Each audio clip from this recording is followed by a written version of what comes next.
that has come out of the abyss, and setting up his system.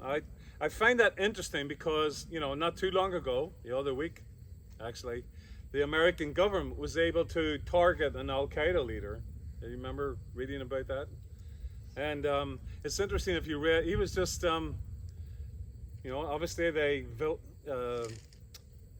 diligently, watched his comings and goings, and he was, what I read, he was up out on his veranda, basically, on his own, probably for his morning prayers, whatever, it didn't quite say that, but he was out there on his own in his veranda, and the missile came in and just didn't hurt anybody else, whatever, there was nobody else with him, and it just took him out.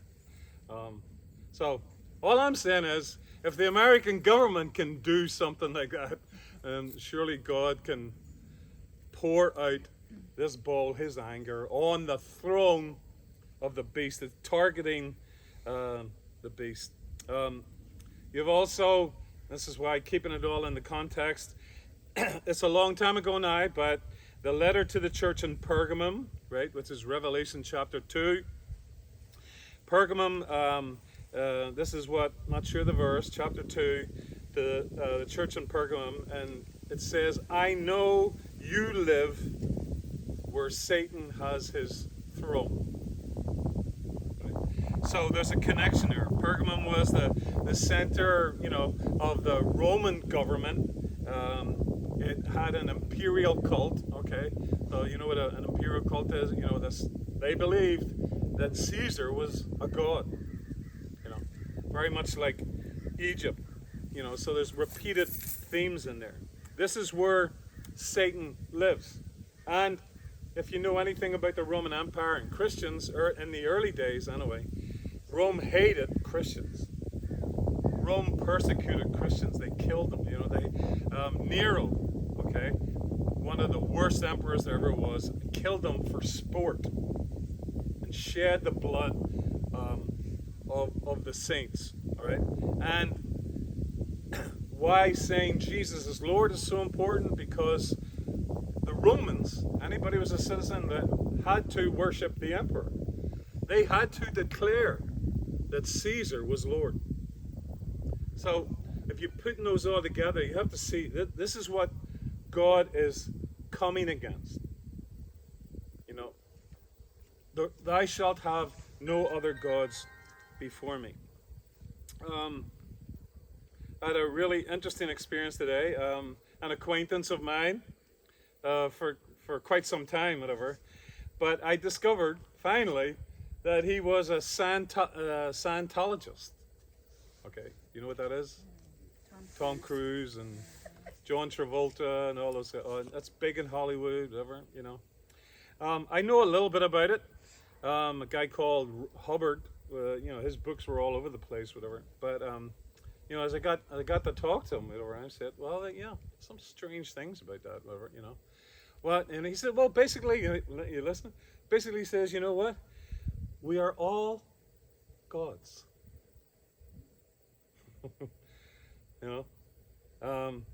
And we just don't know it. And they tried to say to me things like, well, you remember, things that have happened in your life. You have a memory of them, right? Whatever. And so, most of us here, a child is born, you're in a car accident, or you lose your job, or something. You remember those things, right? Well, he's saying that's what they teach them, I guess. It's like, well, you just don't remember being a god.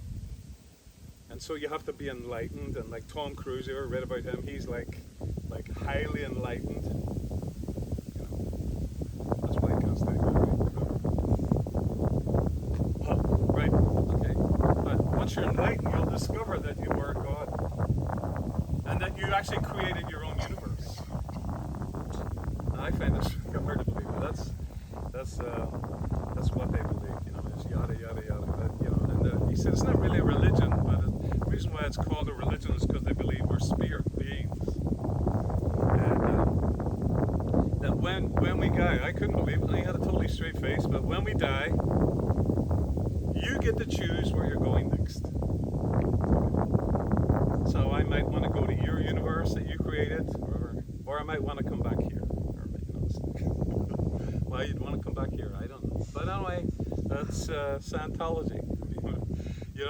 That's the things that God can't tolerate. Really, it's like but it's different ways of people, and there's so much of it out there that people recognize the reality of a spirit world. There's a spirit world. There's a world that's greater and more immense than this one. And you see it here as the bowl is poured out on. What happens when the bowl is poured out on the throne of the beast? You can look at it there. The kingdom is exposed. It's darkness. That's the way I understand it. Everything becomes dark. Like the same thing in Egypt. The 9th plague was darkness. The beast is the kingdom of darkness and is opposed to the kingdom of light, because God is light and in him is no darkness, right? I find it interesting linking that to Genesis. In the beginning the earth was covered in darkness. It was void, right? And God said, let there be light. So this is about darkness and light.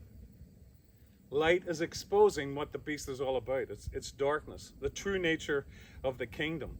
And, I find this stuff interesting. The 9th plague in Egypt lasted 3 days. Okay, you can read that in Exodus. It says a darkness that could be felt. It was so dark. You could feel it. That was a long, dark night. Right? That's a great title for a movie, by the way. Right? And yeah. Darkness, the 9th plague, was followed by the 10th plague, which was what? Death. Okay. Death of the firstborn. Darkness followed by death. Right? I think about that. I don't think it's a coincidence, but I've touched on it before. I'll do it again. At the crucifixion of Jesus, what happened? Remember, 12 o'clock, middle of the day, darkness. Right? And how long did it last? 3 hours. And then what happened? Death. It's interesting, isn't it? That somebody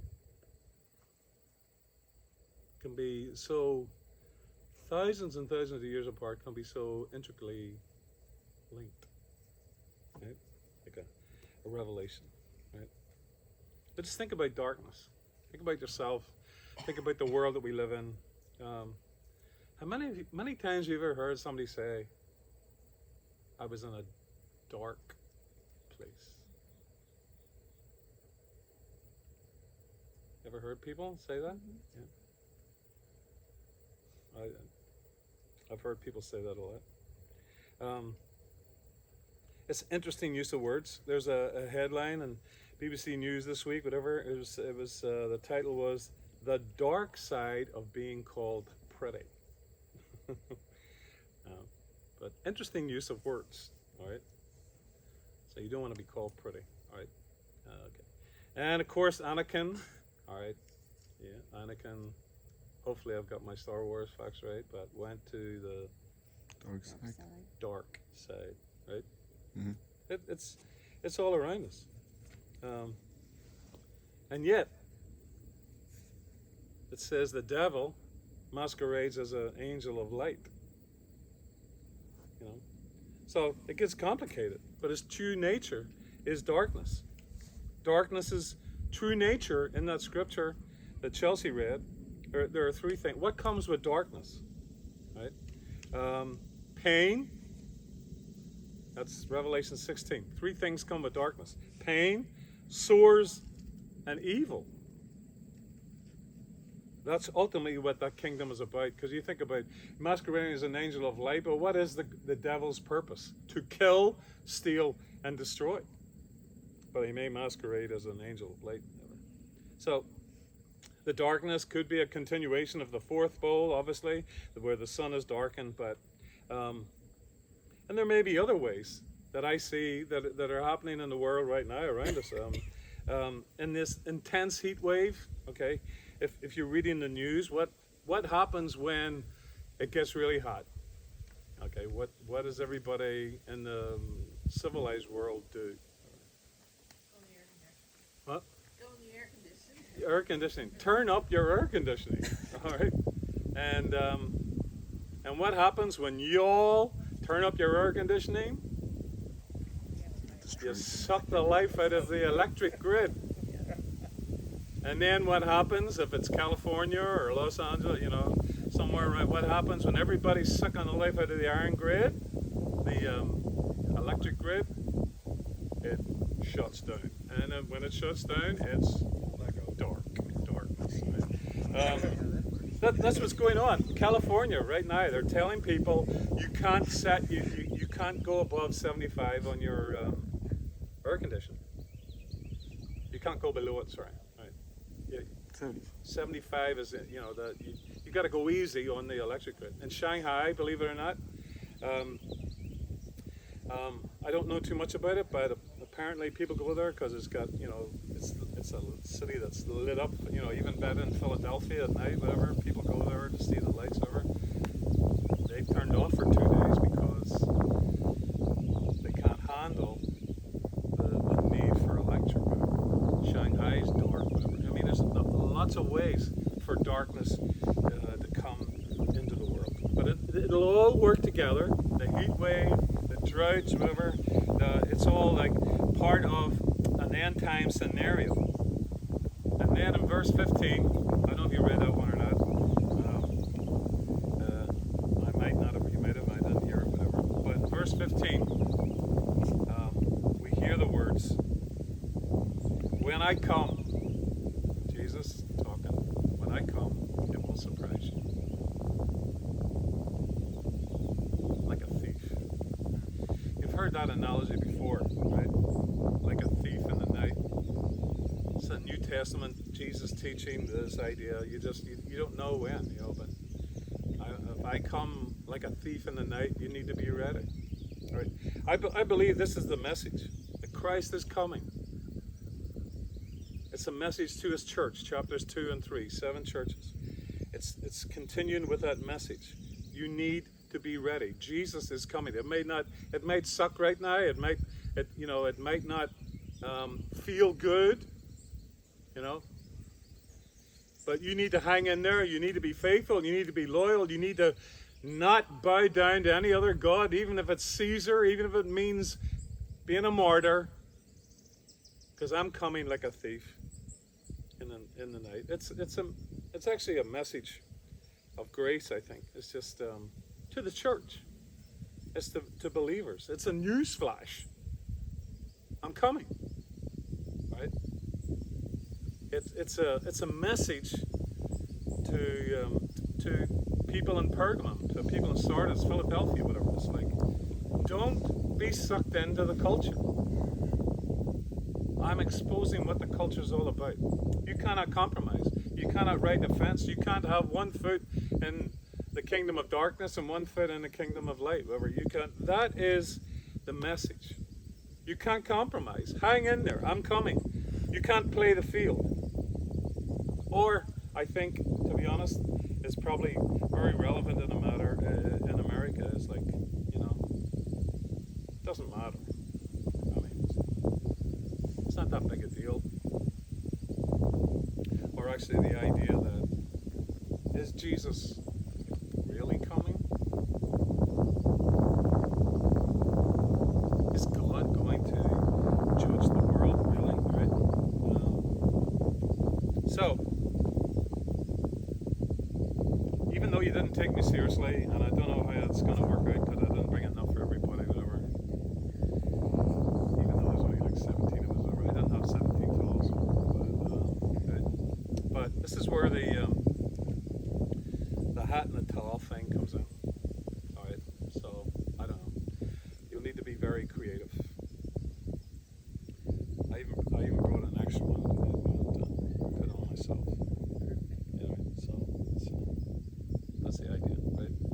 So what's the Hudson Talls about? Well,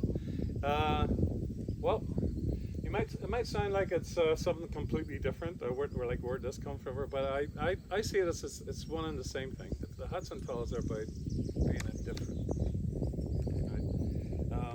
Not really being ready, not really being excited. The fact that Jesus is coming, not that in the signs of the times all around us, what's going on in the world, whatever, making sense of it.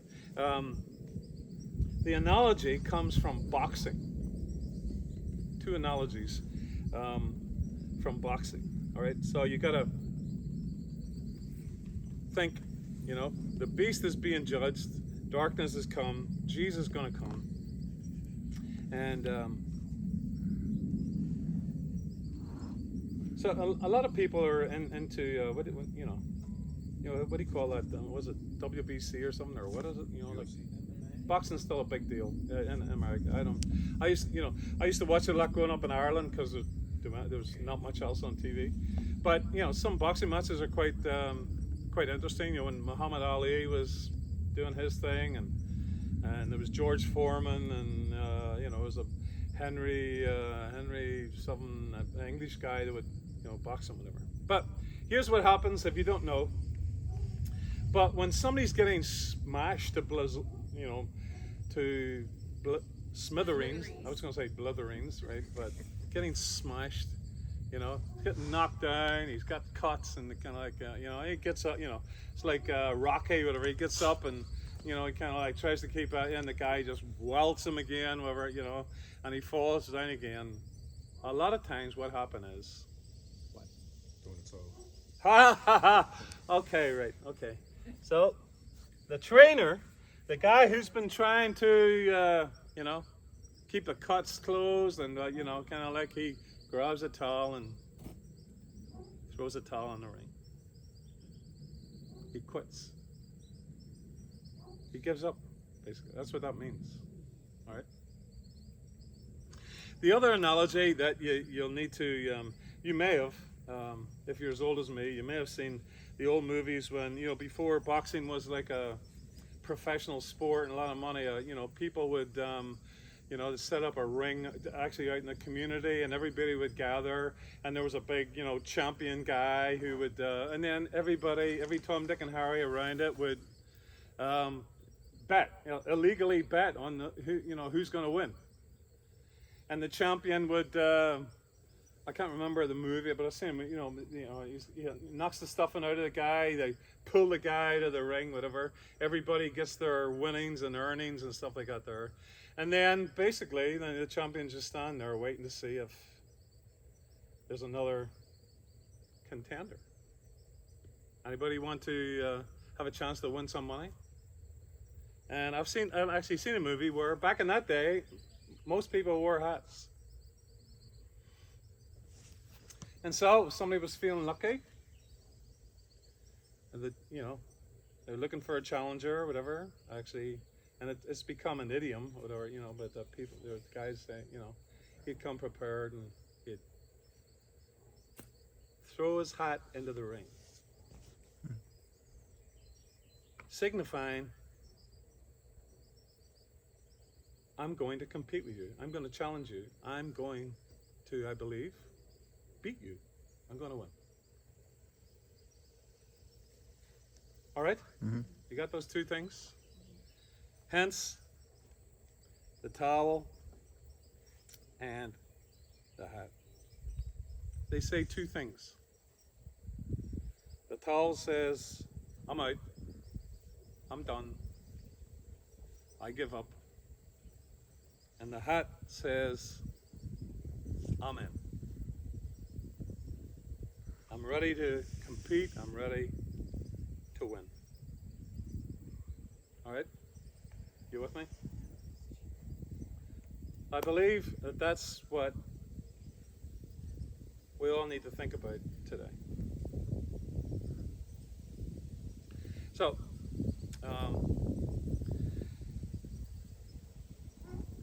I'm pretty sure every single person here at some point has either thrown the towel in or thought about it. I don't know, at least give up, walk away.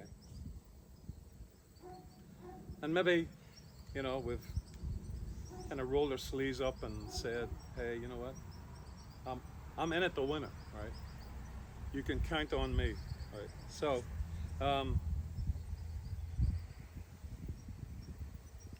try to make it personal, and then I want you to think about what I'm saying personally.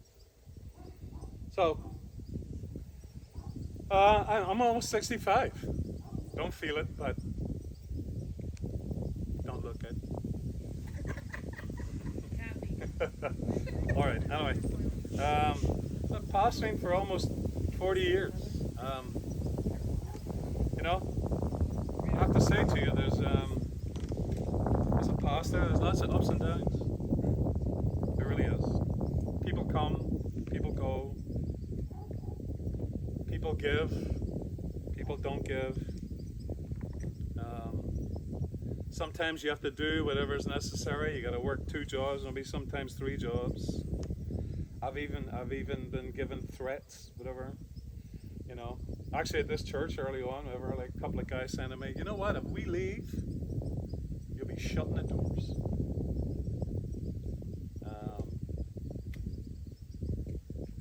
I've actually somebody said in this church actually. Somebody said to me, "You know what? My brother died of cancer. Why didn't you?"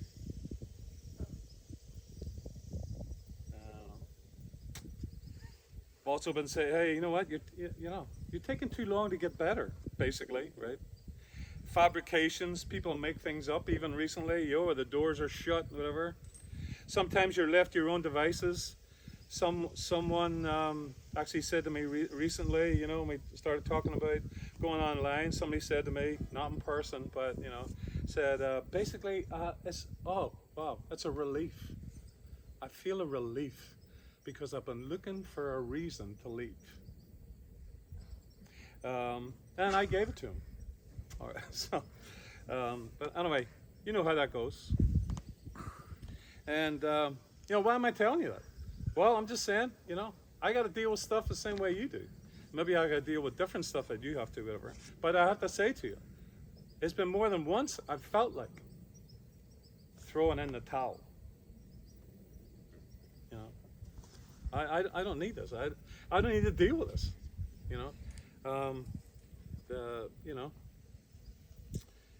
Even way back in, and that's there's reasons for that. But way back in the early days of this church. So you're talking 20 years ago, whatever. People saying to me, because we really started with nothing and not too many people ever, but saying to me, well, you know what? I don't know if you get paid this week.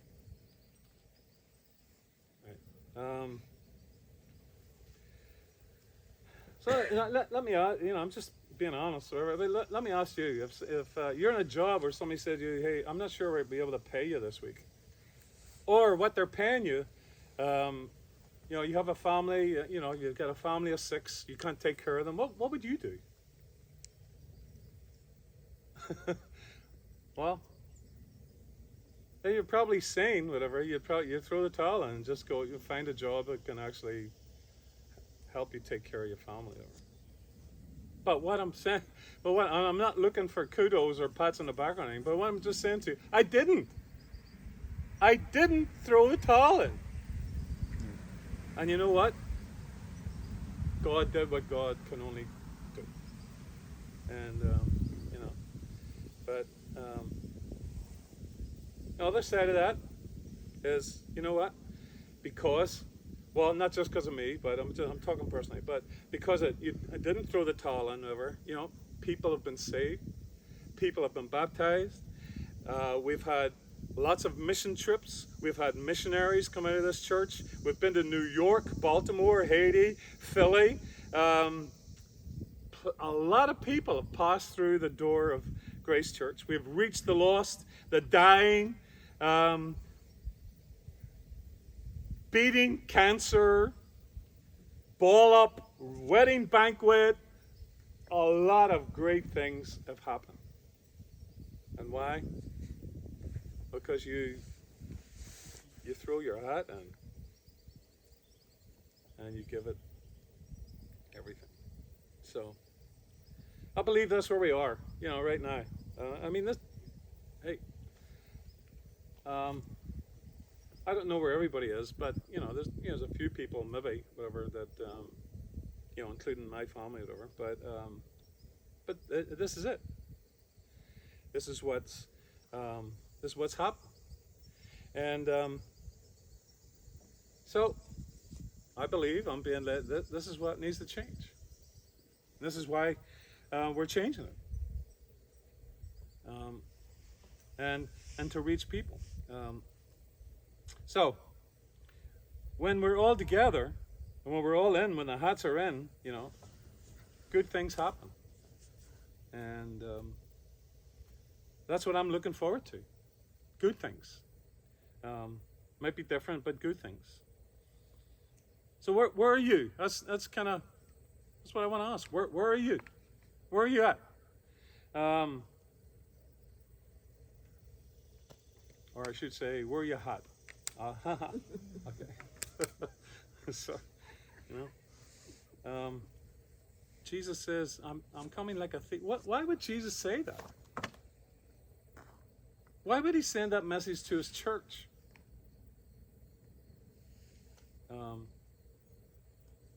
It's a message that says to his church, don't give up. Don't throw in the towel. Don't quit. So, two things I think that are pertinent for today. The first thing is, and foremost, is my response to Jesus. The same way in the first century, there are lots of things competing with the lordship of Jesus, including the imperial cult, and including the emperor himself, and a host of of his minions, whatever, and temples to this god and that god, and to the emperor himself, whatever. And there's Christians in there saying, I'm not like Daniel. I am not going to be a part of this. I'm not going to bow down to other gods just to save my neck or save my job or whatever it might be, whatever. I taking off my hat and I'm throwing it in the ring. And nobody knows that, only God, but is that what you would do? Or if I give you a towel, would you just, throw a towel in? We really need to make that choice. I was actually going to ask you to make that choice, hoping that we all had a towel or a hat, whatever. But that ain't going to work. All right. But actually, if you'd like, I brought quite a number of I think. You don't have to wear them either, but some of the Mark, I think you'd look great in that one there. But Florence, there's a baby hat for somebody. Nicholas, there you go. There you go. I'm only kidding. There you go. Have a mud hat. Anyway, you kind of excels hiding, ducking, whatever. But there's a hat. There's a really cool grass one there. So, there you go, John. There you go. But anyway. But see now, it's maybe that's the way God intended to be, but it's kind of like it's biased now because you all have hats, you don't have towels, so you can't really throw your towel in, whatever. But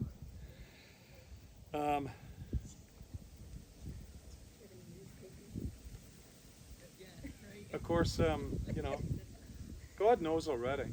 Great. But just being honest with God, it's like, is he the Lord of your life? You follow him, not yourself, not your own, are you following him? Or not what everybody else is doing? Is your hat in the ring? And I also, it's not for me, but I'd also like to know, like where are we at with this church that you call your home church or whatever, or the place that you've chosen to be a part of. I'm in. Okay, I get it. I get what we're doing. Yeah, hey, I'm going to show up every week, That's the thing. People have to work. That's totally different, whatever. But people say, "Well, I like in person, whatever I got there." And, to be honest, I could give you names, whatever. But they're in person once a month. That's not called showing up, whatever. And that also means giving. We're going to do church. We're going to do missions. You're going to look out for your pastor, whatever. There are the things that a church does, whatever.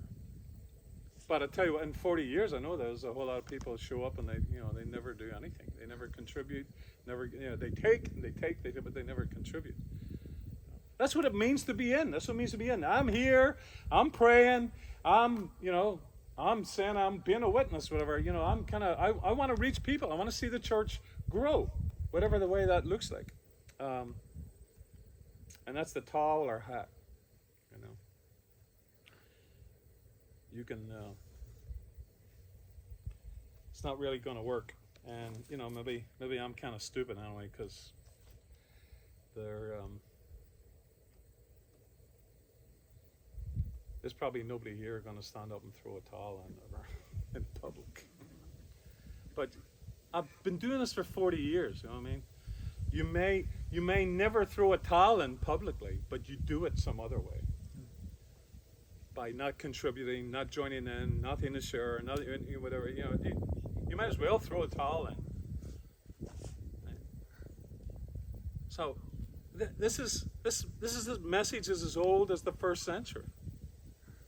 There are a lot of voices out there, a lot of stupid voices, like, in my opinion, Scientology, whatever, just ad verbatim, whatever, it's like people out there, the new Hubble, saying, well, hey, you know what? This is what the universe was like 250 billion years ago. How can you say that with any sort of authority? You know what I mean? And actually, if you're reading the list things that what do they call that? There's a new telescope out there that's better than Hubble, right? And I was reading an article this week saying, you know what? What we believe the scientists may not be true. Hello? All right. Okay. It's not science. But anyway, I want to pray and I want to say, that's the idea. Here, this kingdom, the kingdom of darkness, is going to be exposed. It's going to be judged by God. The beast, the devil, the false prophet, the unholy trinity. They are all going to be cast into the lake of fire. They're going to be judged. And Christ will be victorious, because he's the king of, it actually says that later in the chapter, that Jesus will win because he is the King of kings and the Lord of lords. Now we either believe that or we don't. And our allegiance is to him. So, I don't know. I want you to pray with that in mind. I want you to, in your imagination,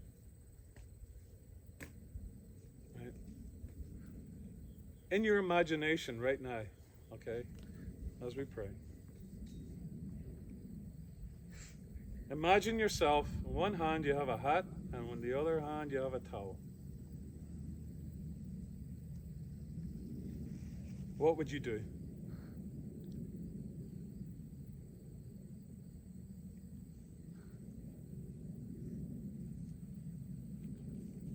So God, we thank you for your word today.